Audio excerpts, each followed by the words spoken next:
जो ज़्यादा भूमि पर मौजूद संबंधों के मामले में पड़ जाता है ना, वो इंसान परेशान ही रहता है। देखना, उसके फ़ोन पर घंटियाँ बजती है, कभी परेशान होगा, कभी खुश होगा, कभी इधर लड़ाई होगी तो ये कहानी उधर किसी और को बताएगा, उधर होगी तो किसी तीसरे को बताएगा। दर दर भटक कर कभी ये रिश्ता, कभी वो रिश्ता, कभी यहाँ कभी वहाँ, कभी इसके कंधे कभी उसके कंधे पर सर रख कर 2 पल आराम करने की सोचता रहेगा और फिरता रहेगा इधर उधर। कभी कभी उसके खून के रिश्ते ही उसे इस तरह से धोखा दे देंगे कि वो परेशान हो जाएगा। लेकिन वहीं जो श्री कृष्ण की भक्ति में पागल है ना, वो तो सिर्फ कृष्ण का नाम लेता रहेगा, वो तो नारायण का नाम लेता रहेगा और उसी में मदहोश रहेगा। वो उसमें इतना खोया रहेगा कि उसे कोई फर्क नहीं पड़ता कौन क्या कर रहा है। वो कल भी मदहोश था, आज भी मदहोश है और कल भी मदहोश रहेगा। उसे चिंता नहीं किसी की। उसे पता है वो जिसका नाम ले रहा है वो उसके पूरे परिवार की रक्षा करेगा। उसने जहाँ पर डोर सौंप दी है उसी ने बनाया है, वही पालन पोषण करेगा और वही संहार करता है। अब तुम्हें ये दोनों बातें इसलिए बता रहा हूँ कि तुम्हें सोचना है, तुम्हें दोनों में से किस श्रेणी में आना है। ये तुम्हारी मर्जी। तुम्हारे काम जो बिगड़ चुके थे वो अब सुधरने लगेंगे। जब तुम्हारा किसी काम को लेकर मन नहीं लगता ना, तो तुमसे दुनिया में कोई नहीं करवा सकता। इस मामले में तो तुम बहुत ज़िद्दी हो। तुम मेरे वो ज़िद्दी पुत्र हो जिसे बिना मर्जी के मैं भी कह दूँ ना तो भी ना करे।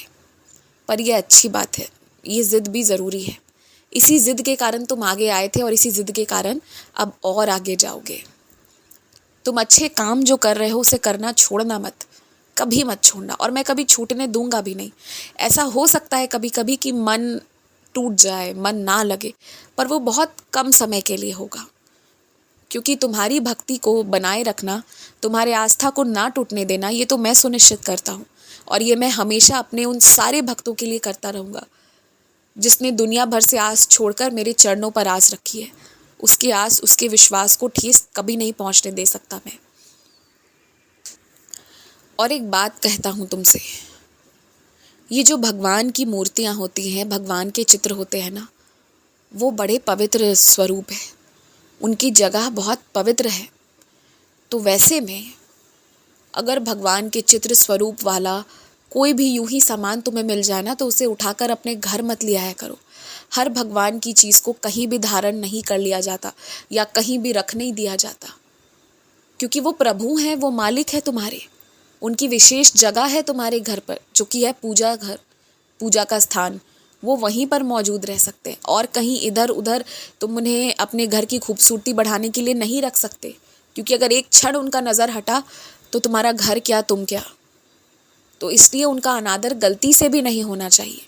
ऐसा कोई सामान, कोई कपड़ा, कुछ भी मत उठा कर लिए आओ जिसे फिर कहीं भी रख दो, कैसे भी रख दो, क्योंकि जिसमें उनका नाम लिखा है, जिसमें उनकी चित्र बनी हुई है या जिस चीज़ में उनकी फ़ोटो लगी हुई हो, वो बहुत पवित्र चीज़ है। उसे ऐसे वैसे इधर उधर कहीं फेंक कर नहीं रख सकते तुम। इसका विशेष ध्यान रखो। जो दान पुण्य करने के नाम पर दिखावा भी कर रहे हैं ना, उन्हें तुम दिखावा करने दो। दिखावा करने के चक्कर में कुछ लोगों का उद्धार तो कर दे रहे हैं। अगर दिखावा ना करना होता तो वो भी नहीं करते। तुम्हें क्या लगता है? मुझे कुछ समझ नहीं आता, लेकिन उनके हाथ से कुछ तो अच्छा हो, किसी का तो अच्छा हो, इसलिए तस्वीरें खिंचवाने के चक्कर में या फिर दुनिया भर में अपने नाम का ढिंढोरा पीटने के लिए ही सही, पर वो जैसे भी कर रहे हैं ना, मैं उन्हें रोकता नहीं हूँ, करने देता हूँ, ताकि कुछ उन्हें पुण्य मिले। पाप तो बहुत कमाया है, अब पुण्य कमाना भी उनके लिए बहुत ज़रूरी है, क्योंकि कोई पापी हो या पुण्य हो, है तो सब मेरे ही बच्चे ना। सबका ध्यान अंततः मुझे रखना ही है, सिर्फ इसलिए वो जो कर रहे हैं उन्हें करने दो। खुश रहो तुम।